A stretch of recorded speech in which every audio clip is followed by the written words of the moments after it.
Hi, this is Lindsay, and you are listening to the Contents of Characters podcast, where I talk about the content of shows I love, the characters that drive those shows, and take a deeper look at those people who have a platform and who are trying to make the world a better place.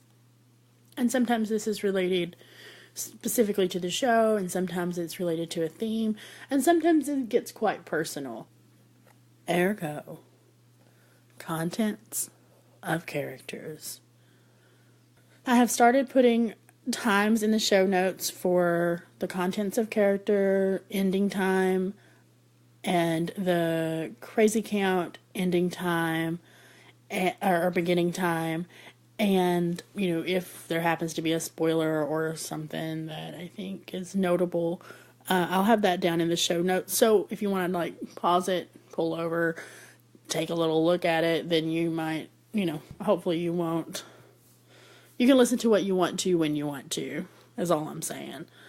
So, exciting news. The Bunch at Lunch Contents of Characters podcast, crossover, mashup, epic, we love Greg and we know you do too, 100th episode extravaganza is, well, we don't know when the fuck it's coming out, but what we do know are the songs we're going to be covering, thanks to all of you beautiful people out there who weighed in and let us know which Greg songs meant the most to you.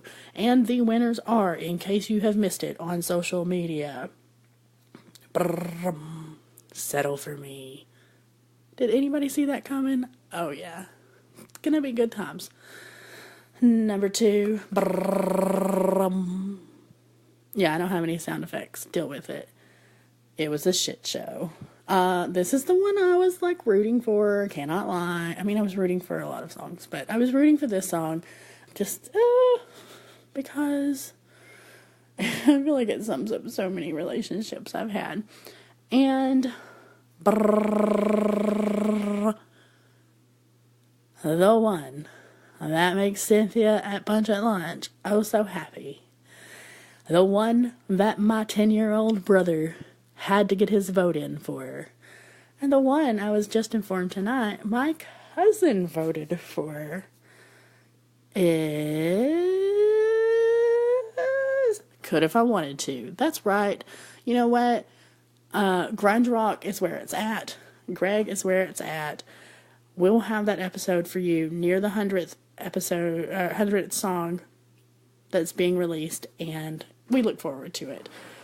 And then we're going to move on to the contents of character section real quick, and it's going to be over David Hall, who plays White Josh, and I don't know if anyone knows this. I mean, I'm sure some of you know this. I just learned it, so I'm going to share it, because that's how I like to do. David Hall tried out for the part of Greg, and he did not get it because Santino Fontana did, and well, you can see, we're silly girls over Santino Fontana. David Hall's not going to go home and cry about it. That was with the Showtime pilot, and then, of course, Showtime passed on Crazy Ex-Girlfriend, which I'm very grateful for, because I think this show could have gotten really raunchy and missed the point a couple of times without some of these constraints. Maybe not, but sometimes I think that. So I'm very excited it's on CW. Anyway, so whenever David Hall went in to audition, the casting director kept talking about how he looked like he looked so much like Josh Chan, and how funny it would be if he were in the role of Greg, and she just had two people that looked alike. And so she started calling him White Josh, in that casting call or audition. So whenever they did get it picked up, they wrote the part in, or the name or what have you. But they called and asked him if he wanted to play one of Josh's friends, and they were going to call him White Josh.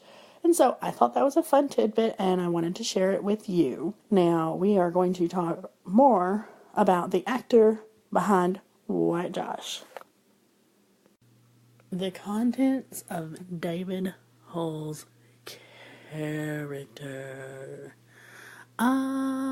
So sometimes I don't get terribly excited when I'm trying to find especially stuff on people from Crazy Ex-Girlfriend, and part of that is because there's not a ton of stuff out there about some of these actors and actresses. So I just get my hands on what I can, and a lot of them are really asking about what's going on in Crazy Ex-Girlfriend, and while that is great information for a lot of things, what I look for this part of the podcast is the stuff that they do when they're not on set.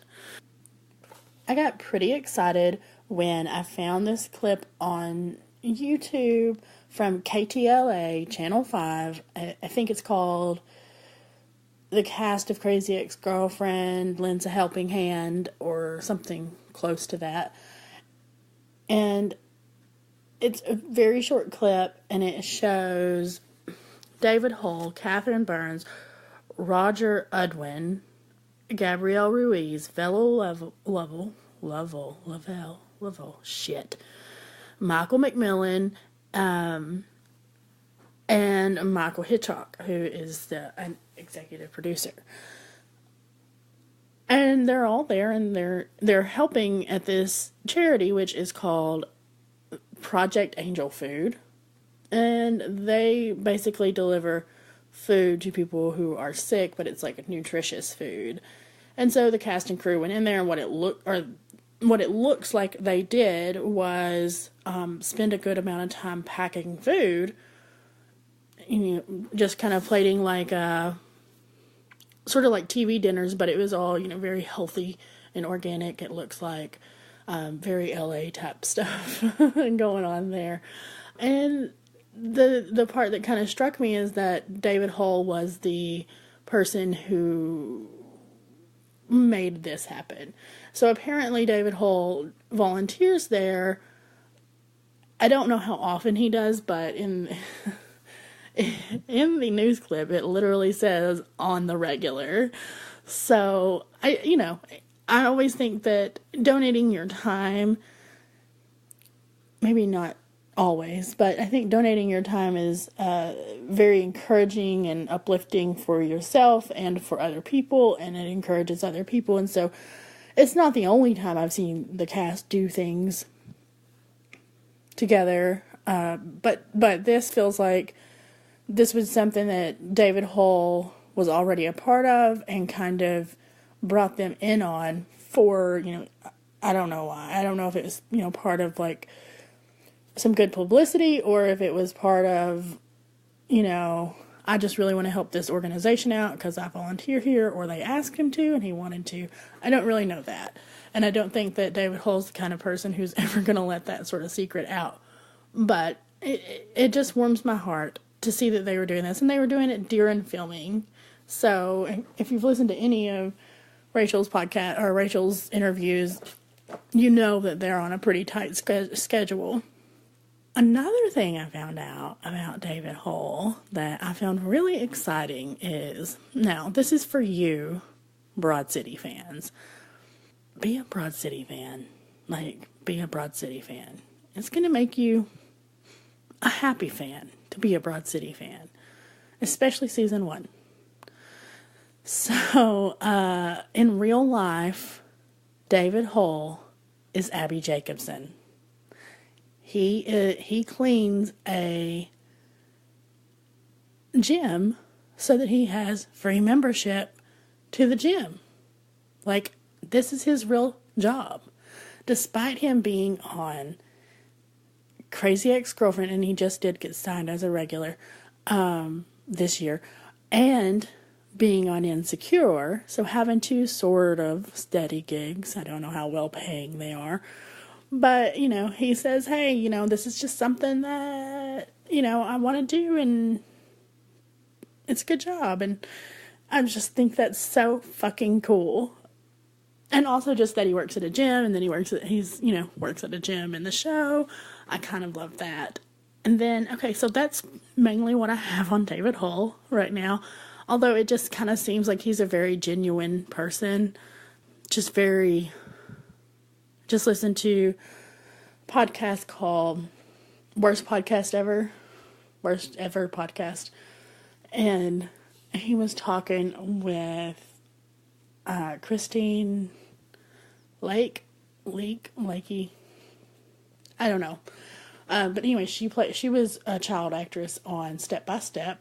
She was Al, and I guess they're friends, and so, he's doing this podcast that she does, and they're just chatting it up or whatever, and she couldn't sing his praises enough, just for the kind of guest he was, the kind of friend he was, all just sort of things like that. And there were other little things throughout this interview where, somebody might say something a little racist, or I don't know, they just weren't as woke as he is. And I might be giving him too much credit, because in my little David Hull rabbit hole, I don't really get on Instagram much, but I was just kind of looking through some of his stuff, and I'm like, oh my gosh, the new Jim Crow book is on there, and just several things that kind of got me all excited.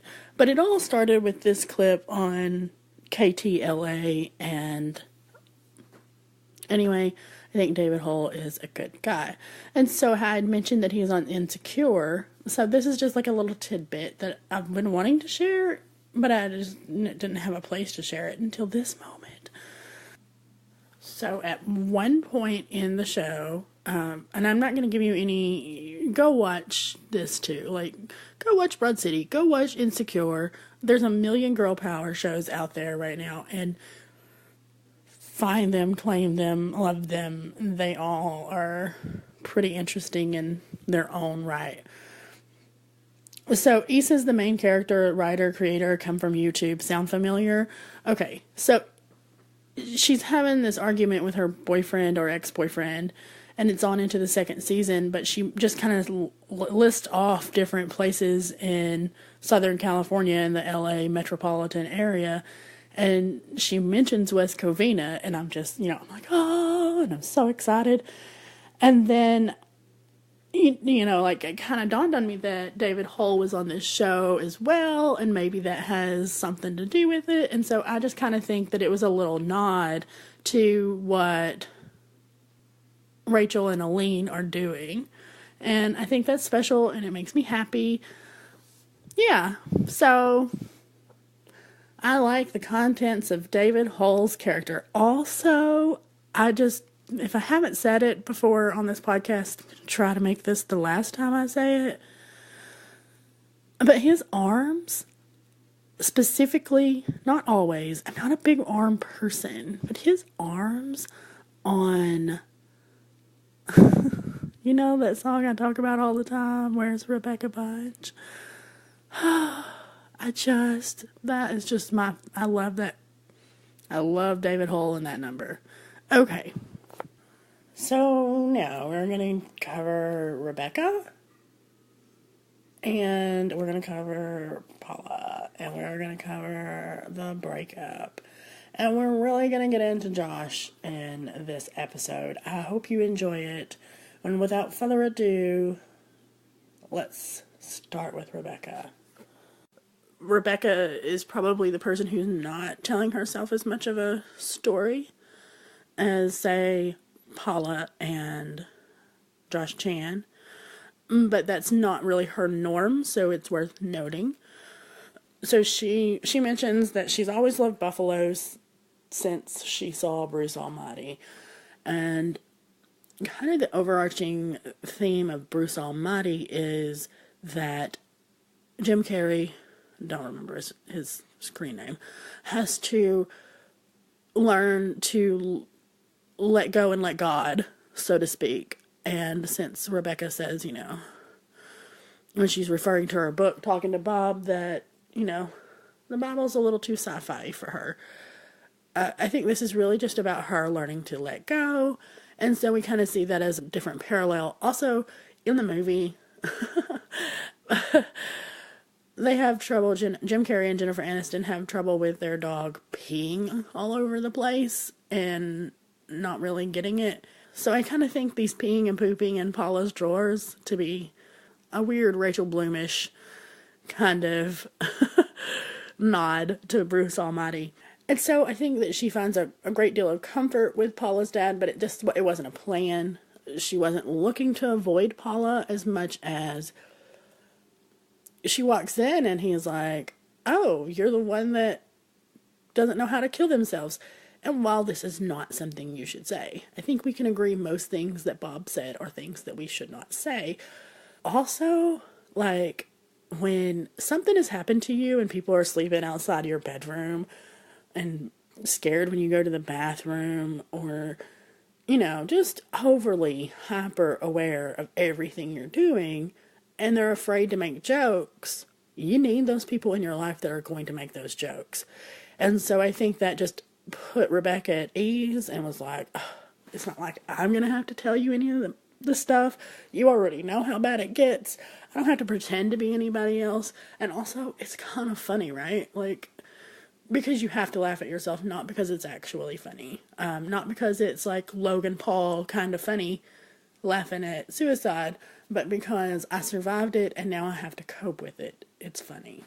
So I don't really think that she's telling herself a story like she normally does, where she kind of plots out the story and then tries to make herself fit into it, but where this story kind of happens and then she has to make sense of it, which she does with the Shirley Temple reference in My Best Friend's Dad. And I believe that movie's called Daddy Take a Bow. And I believe it's a parody of On Account of I Love You. And I think it's like, oh, you know, this is not a perfect sort of relationship or friendship. It's not going to go anywhere. It's not sexual, at least on my side, says Rebecca. Like, but it's going to be, it's good for me for in this moment to heal, and to not have expectations and to not be emotionally invested. And so I think like she makes sense of it with this song of, you know, this is the best relationship with a dude I've ever had. And I'm going to take away from it what I can. And then, you know, she goes on later on at the end of the episode, it kind of closes out with her mimicking this and saying, you know, I've always been really good or really bad. And I believe, like, you know, to be human is to kind of live in this gray area, which is pretty much what Rachel Bloom does in a lot of her other works, is like, just let's get into that gray area of life. That's where all the good, yummy stuff is. And so to have Rebecca Bunch kind of come to realize some of the things that Rachel Bloom, I'm using their names correctly this time, kind of centers around in her work is, I don't know, refreshing and fun and exciting. And then I think the thing that this kind of opens up for us is that we've got other characters who are kind of telling themselves these stories. And so namely, we've got Paula Proctor, who is taking the former Rebecca approach of creating a story to tell herself and then trying to make her world fit into it. Early on in this episode, we find Paula talking about her willing to sacrifice never getting to catch up on the third season of Outlander, which I think I'm completely caught up on it. It's really, it's good. It's different for Outlander. But Outlander is a romantic drama. But, like I keep saying, there's just so many great female-led, female-written shows out there right now. This is just another one. If you like time travel or period pieces, you gotta watch it. Blair, the main character, it just does so many great things. They're very conscientious about their sex scenes so that they're always consent-based, and that's really cool to see in a period piece at all. And I don't know, maybe I'm just like really super into dudes right now, but Jamie's like one of the hottest folks on TV. And that's not his name. That's his his character. And it may just be his character, but he's super hot. And what I think, one of the things I think is super, like, the most hot about Jamie, and this is relevant, so stick with me, is that he's willing to accept things that other people wouldn't necessarily accept. He's willing to kind of take the information he's given and do his best to understand it. And if it wasn't for that, then he wouldn't be able to take somebody from the 1940s or 50s in 200 years previously. And she's a modern woman for her original time. Okay, blah, blah, blah. So, Paula is literally just like, I want to watch my fucking Outlander. Is super into it, which Donald Champlin is super into it. And she makes 3 or 4 references throughout the entire episode, one of which Rebecca doesn't get, which honestly upsets me because I feel like this is Rebecca's jam, and if Outlander exists in Crazy Ex-Girlfriend universe, then Rebecca should be watching it, and she should be watching it with Paula because that's what besties do. But so the whole premise that Paula is kind of hung up on her first love, in a way we really, yes, we had that nugget in episode 1, but in a way that we really haven't seen that this is being a problem for her, although we have seen that she's not satisfied in her marriage, and she's not satisfied in her role as a mom who is supposed to take control of a lot of things. So there's this fantasy that she can go back to high school and be with her first love, and it's just not going to pan out because those things never do pan out because you're never that person. She mentions that Jeff Channington makes her feel like she's 17 again and makes her feel like she doesn't have any responsibilities. And I think that's totally valid. I don't know Paula's story intimately, whereas because I feel like we've kind of gotten like tidbits and we kind of make little assumptions through, of what has happened with her. But I feel like she did always want to be a lawyer, like we do know that, and that maybe something a little bit like Rebecca's resume is what she wanted for herself, and kind of the things that might actually make her happy. Not as much about love, and so while she might, I can't see her getting as into Sudoku as she has gotten into, Rebecca Bunch's love life. And I also don't think that she could, I just can't imagine you getting so into Sudoku that it causes a problem for your family. But anyway, this might really be what she wants. And unfortunately, just having kids doesn't just like magically change that you want the things you want for yourself. And so I think whenever Scott tells her in the beginning, like, you're just not here for us, it's like you're always somewhere else. And we're not going to take it anymore. We're not playing second fiddle to wherever your mind takes you. We're just taking care of ourselves.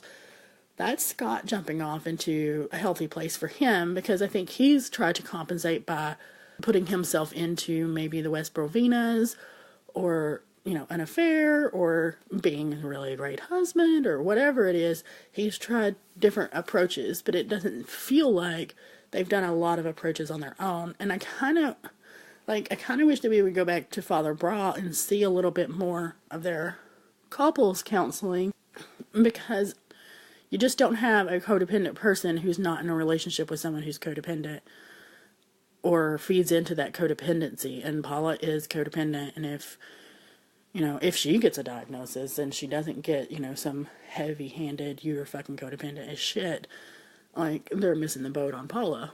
Because I know codependency, and that's Paula. Because she points it out very clearly, which we'll get into in the crazy count. She needs to be needed, and that is the kind of shit.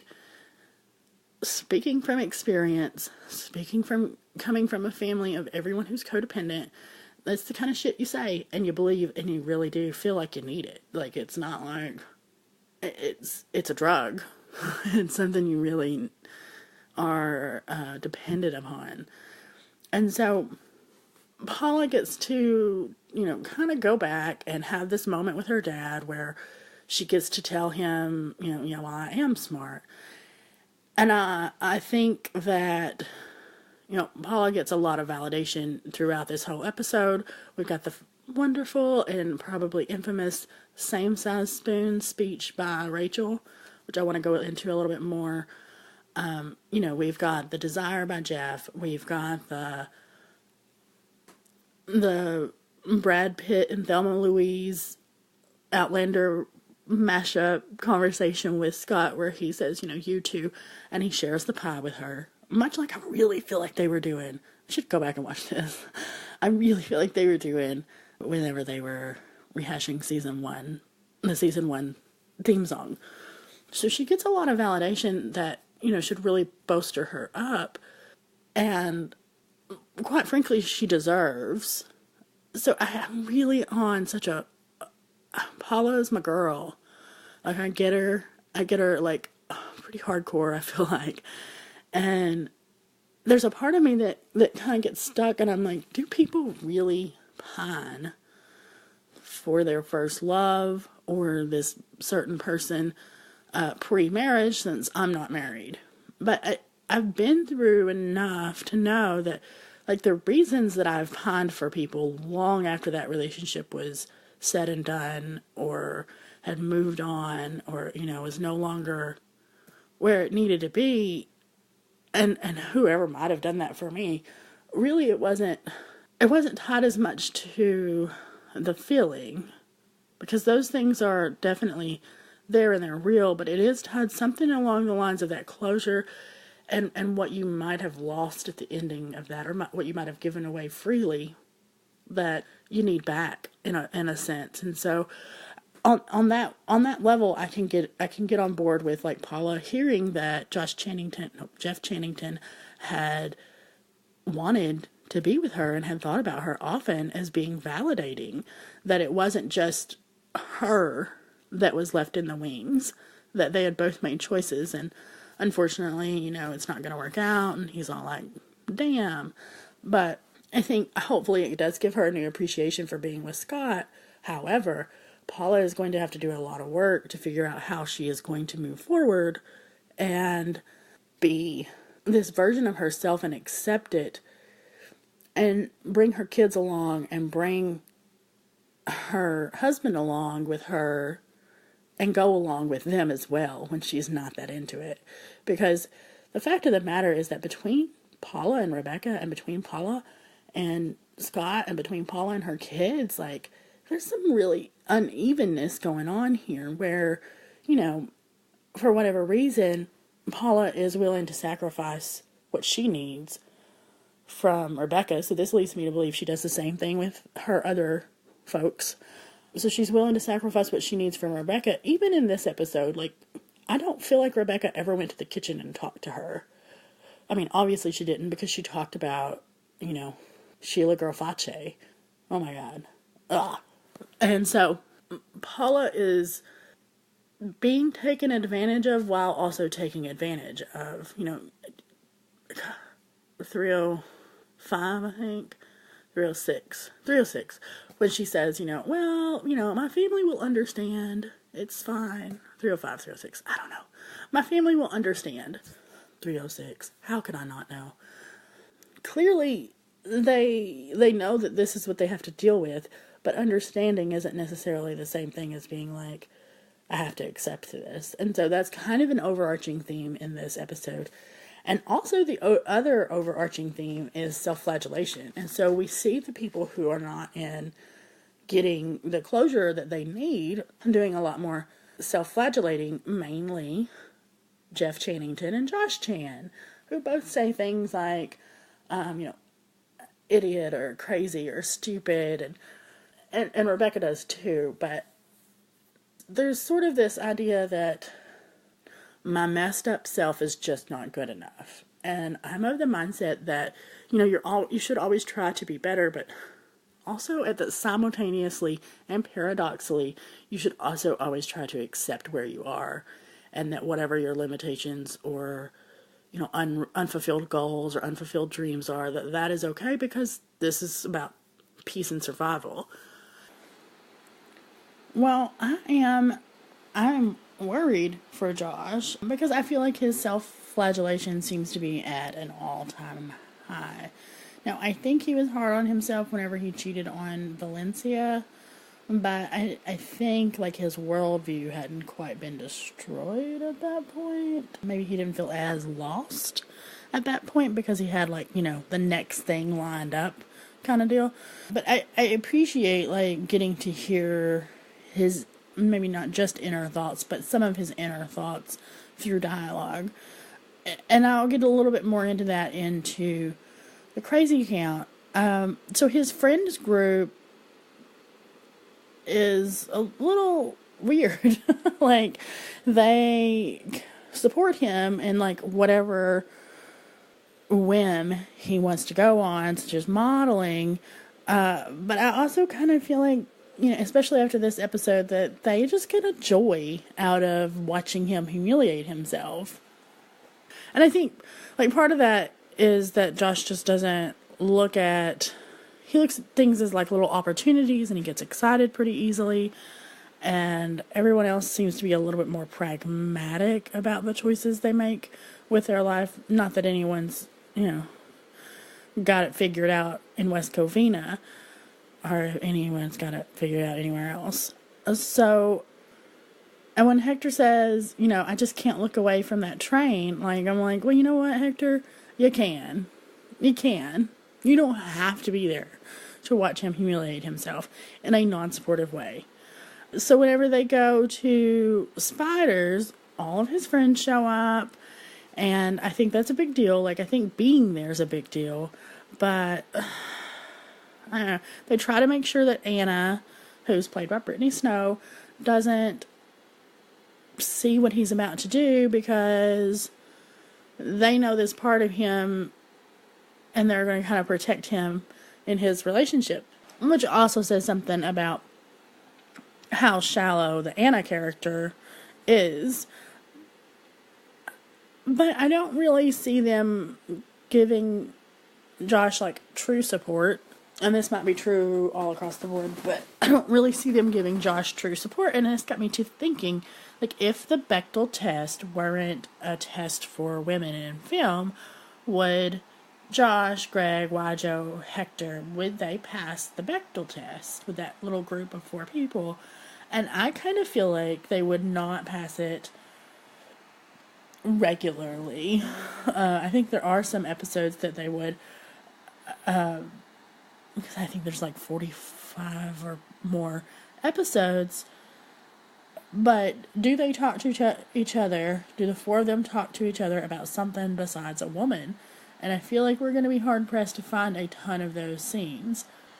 For those of you that don't know, the Bechdel test is set up to kind of be able to tell if you have women with meaningful roles in a movie.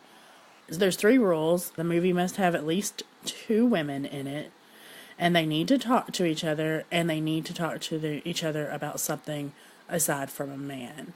And so, if you can fill all 3 of that criteria, then, you pass the test. And it's not like this test is a magical, oh, great, you've met our feminist goals.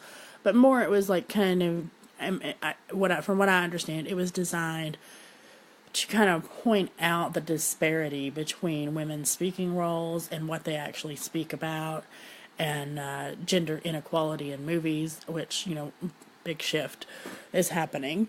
So Josh has regressed, and it's kind of difficult to watch because it's not like he was just acting like an adult or, ever bombarded with responsibilities like Paula is or was or is. Anyhow, the use or overuse of the word big boy illustrates just how childlike he is. And I feel like it's an especially vulnerable place after having to confront that he is in fact a serial monogamous, because Father Brawl said, dude, you're always moving on to the next girl. and the church saying things like, you really can't run away from your problems, you should address them. That's not what becoming a priest is about. Sorry you had to say that. And then also hearing that he is not the center of Rebecca's world, which may have fulfilled, like being the center of Rebecca's world may have fulfilled these parts in him that really needed attention, like a performer needs attention. And then to boot, like, he's not the center, but he's also not, like, integral to her world. And I'm so tired of hearing this big boy shit. Like, if I hear it one more time, I suggest Crazy Ex-Girlfriend, Aline, Rachel, whoever else, like, don't say big boy again, because I'm going to have to go to Frisch's, and there's no Frisch's around here, because I'm going to need a veggie burger, or I'm going to have to start listening to, I don't know, big boy rap, and I'm not really sure if I like big boy, because I've never given him a chance, and so you're stressing me out here with the big boy, because it's ridiculous. But I will say this much for Josh in this episode. I thought his flair was cute, and I thought the little cocktail performance was cute, and I thought that, like, in Cocktail, it's very womanizing, so I thought as soon as he started doing the flair, like, he had a girl dancing with him when this isn't about me, this isn't about me, kind of thingy. So I thought that was kind of cool, a little callback to Cocktail, and I had no idea that it was rated so badly until I just kind of gave it a brief look up, because I remember enjoying that movie. Also, side note, because that's what we do, we go in a little blah, blah, blah.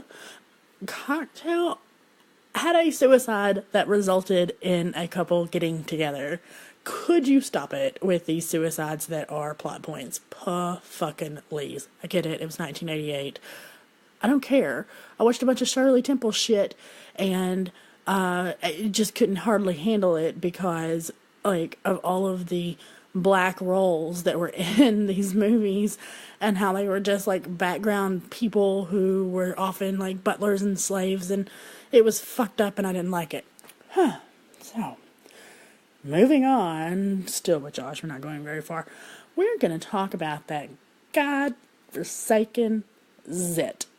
So, if we think about Josh's self-worth as being tied to his identity via, like, his employment or his role or his community as a karate instructor or a dancer or a model or a bartender or, working at Aloha Tech and just being this sort of cool dude. And, like, so he has to be this sort of cool dude. We can see that, like, he's at a serious low. Like, with his relationship with Rebecca being a public catastrophe. His friends, like, easily distrusting him, and we haven't seen any healing from that. He's really struggling in a lot of ways, because he's not really as cool as he thinks he is, or as he's used to being. And I think that the zit is a very fucked up, disgusting metaphor for Josh needing to get the fuck over it and grow the fuck up. So one tidbit about the zit before we go any further. In case you were not aware, Rachel tweeted that the story of Zitron 7000, okay, she did not use the name Zitron 7000, but that's what we're giving it, was an actual real story that one of the writers lived through. And I'm just like, oh my God, it feels so much like fiction.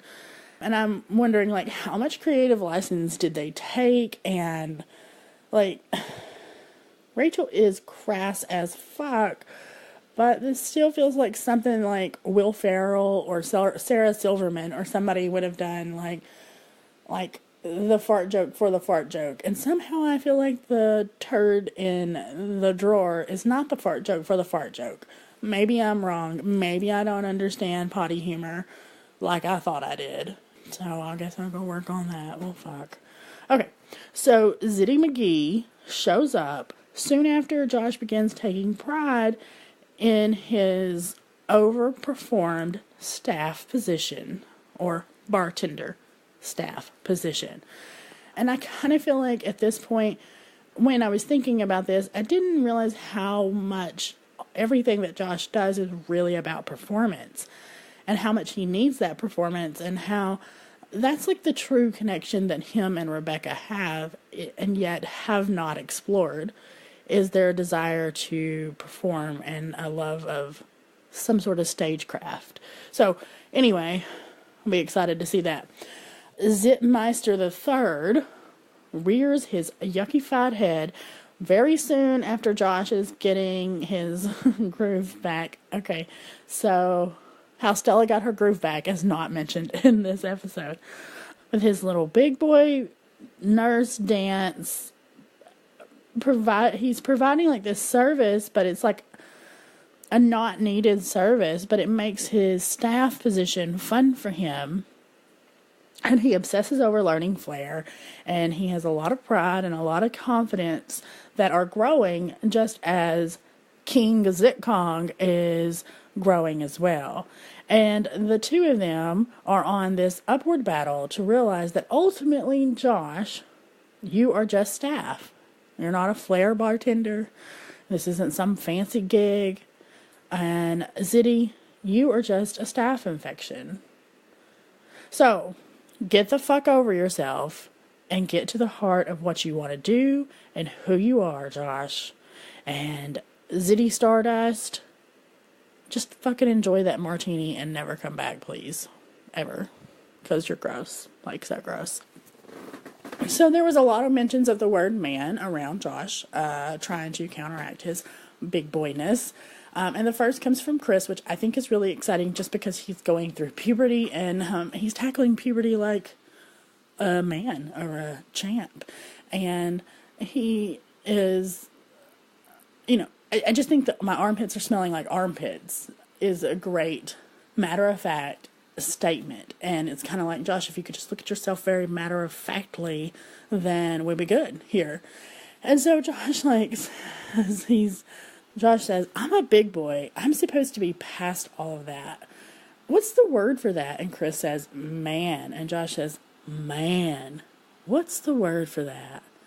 I don't think that Josh is as stupid as he seems at times. I think he's just, afraid of being boring and grown. Very much like Paula Proctor.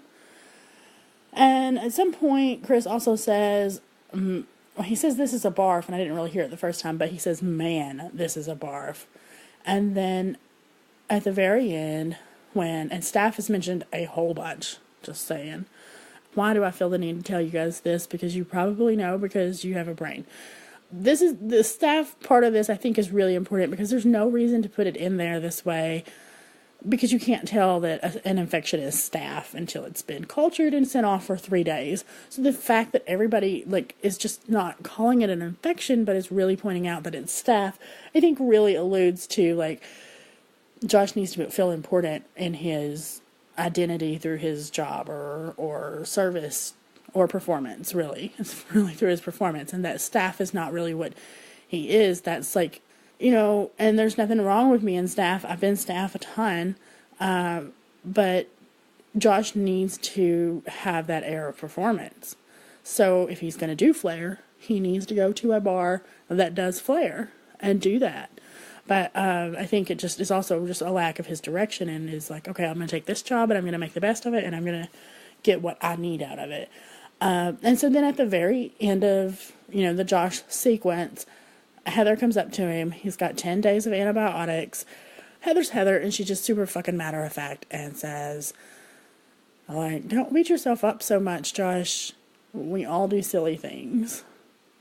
And she, instead of him asking her, she says, and also you're a man. And he's like, oh yeah, that's the word. And then they have this little cool-off, match of who's the coolest. And neither one of them see the other person as being cool. They both see the other person as being maybe not a loser, but, not really cool. And Josh is like, I'm super into these things, and that makes me cool. And Heather's like, have you met me? Have you seen my personality? And Check out my cool purple ever-changing hair pieces. I'm cool as fuck. While we're speaking of cool as fuck accessories, I just want to give a little shout out to Paula and that really cute dress and tights and cowboy boots. I want to see more of Paula in cowboy boots. Okay, let's move to Arizona. Let's do it. I guess there's places in California we can go. So that's kind of what I've got on this Josh. And the next little bit we're going to talk about, unfortunately, is Daryl and White Josh. Josh Whitefeather, no more. So, there's not a whole lot to say about Josh Whitefeather. Mainly because, especially White Josh, kind of keeps things real as much as possible. You know, Madison is Radisson. Maybe Madison is a selfish child because children can be that way. But also, they kind of have an intuitive sense where they know something's not working, too. And White Josh and Daryl really do love each other, but they also know themselves enough to know that eventually, after the denial is broken down, that this is just the way it's going to be with White Josh. And if you think about it, the timeline of Crazy Ex-Girlfriend is a little weird. But in terms of viewing this show, it's been close to a year that they've been at this impasse. Now, in their time, I think it's been more like, I don't know, but a couple of months. Like, they love each other and they want to stay together, and they were hoping that they could figure it out, or maybe one of them would change their mind and it would work. But they know, and you feel that pain. And I've had a few healthy breakups in my life, not many. They don't tend to go that way, but you just see them, you spend a long time talking. You spend a long time not wanting to pull apart because you know. And I think it's really important that Daryl was like, it's just too hard to be friends right now. And so I'm not going to say much more about it other than I'm sad for them, and I'm also happy for them because I don't want them to continue on in a way that ask either one of them to sacrifice themselves. They deserve more than that. So while we may be grieving over Josh and Daryl and their very long goodbye, there is something to be excited about in this episode that is a first. I think it's a first for this podcast. We only have one crazy count. It is not said by anyone in the main cast. We're going to run through these. I'm not going to spend a ton of time on them. That's what I always say, so I just keep saying it. There's a lot of self-flagellation. That's so hard to say. So we're going to just kind of run over those, and I'm going to save the crazy for last. So we start off, and Rebecca says to Dr. Damn, I'm a dumb loser, hard on myself bitch. And he looks at her and he says, that right there. And so this sort of for me, this internal dialogue of how negatively we talk to ourselves is present so much in this episode. And I'm not saying it's not present in other episodes, but it's just very heavy in this one. Number 2, Paula says, he needs me. Okay, I get it. This doesn't sound crazy. But for Paula, this is crazy making behavior. And so I included it on here because I believe I mentioned earlier, this need comes from a very unhealthy place, which probably comes from her dad being an alcoholic, which comes from, the role she's had in her family, etc., etc. And then we've got this horrible insult that Bob gave his daughter.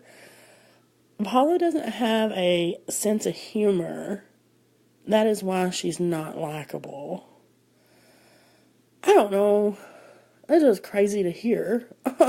It's painful. And I don't know. And I think it goes to show why Paula has such a biting ability to do backhand compliments and doesn't care if, she kind of destroys somebody's world, because she's learned from the best. And she's got this skill to shut people down. And she uses it whenever she needs to. And then he goes on to say, he wonders if Paula had a pecker, like a small pecker. I hate that word. And said that she's sturdy like a linebacker. He does not mean this in any kind of positive way. Despite Rebecca saying, oh, that's a genderless comment. Okay, I'm sorry. I'm so sorry. And it's funny to me that Rebecca just can overlook that with Bob and what she's getting out of her little relationship with Bob, because, we take her to the masquerade ball and takes everything she has not to stand up for what she believes in. And I just counted it because I feel like it's such a, that's weird, such a contribution to Paula's crazy behavior. And then we jump to the end, and Josh Chan, Heather says, did you touch dirty glasses and then touch your face? And he says, no, I'm not an idiot. And so that lets us know, especially as fans, and how sometimes we do dumb him down and not expect him to be smart. And I know they give us plenty of reasons to do that, but that he's internalized other people's worldview of himself. Because I think when you look at Josh Chan and possibly even Vinny, there's a certain intelligence to being able to do this dance and choreography and karate and being so capable physically, because it's not just there's a mental capacity to that too. And so I don't think that Josh is dumb or an idiot, but I do think that he's internalized that because his talents or his intellect isn't in the traditional sense. And I'm not saying that it's just two physical things, but I think his lack of confidence in other areas has held him back from exploring other areas. Then Heather comes to check on him, and he says, I'm just so stupid. I'm so wrong. I'm not a big boy. I'm a small boy. I'm spiraling. There is no ground under me. And it just kind of broke my heart, because, well, I do get very mad at all of these characters at some point. Josh,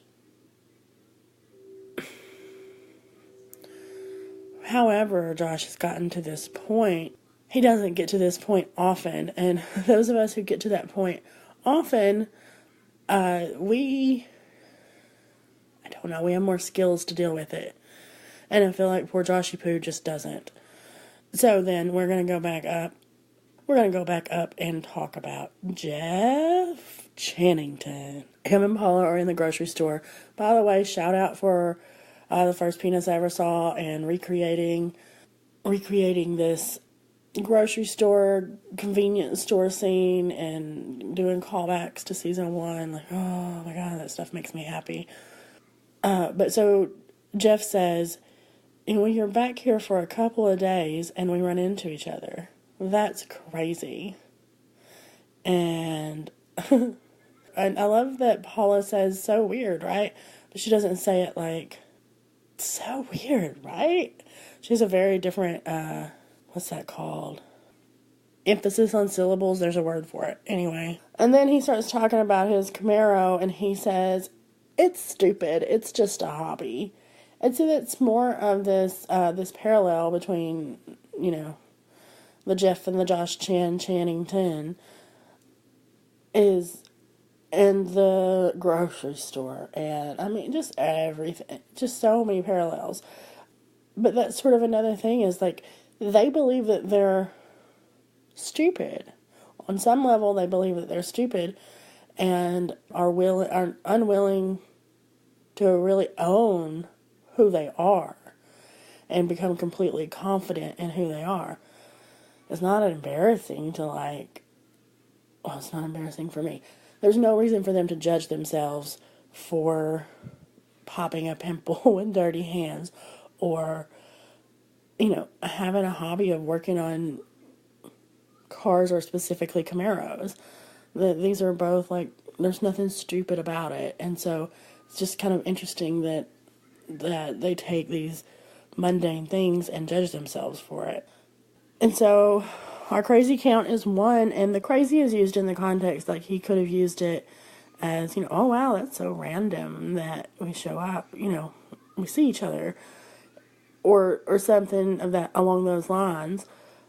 But I just think it's interesting that the title character, that the person that Paula has held on a pedestal, and the reason she thinks she can't give herself over to Scott completely, which I don't agree, but this is what she says, is the only person who uses the word crazy.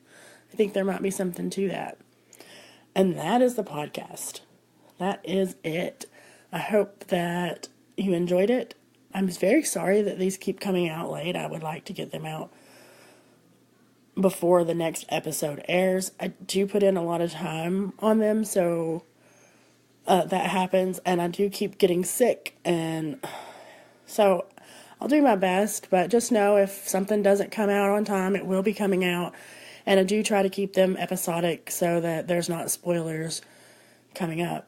And I hope everything comes out, because Cynthia and I are working on our combined Greg 100th episode podcast, and I really think you'll love it. I'm very excited about it. We just giggled a whole bunch trying to rewatch some of this stuff and get a better grasp on things, and we found some really cool tidbits to talk about.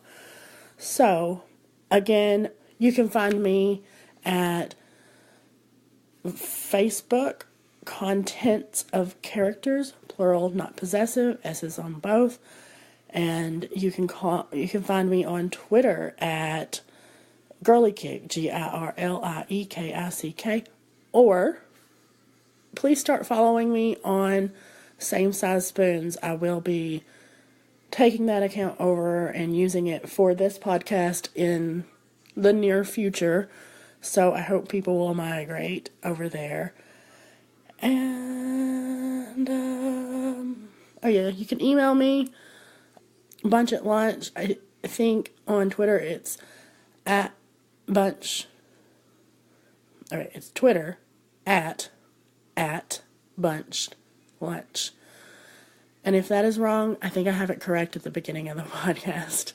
So, anyway, I have seen 308 at this point, and I have seen some teasers for 309. I'm very excited, and I just look forward to sharing with you about it. Y'all have a great day, and enjoy whatever there is to enjoy in your life today. Be thankful.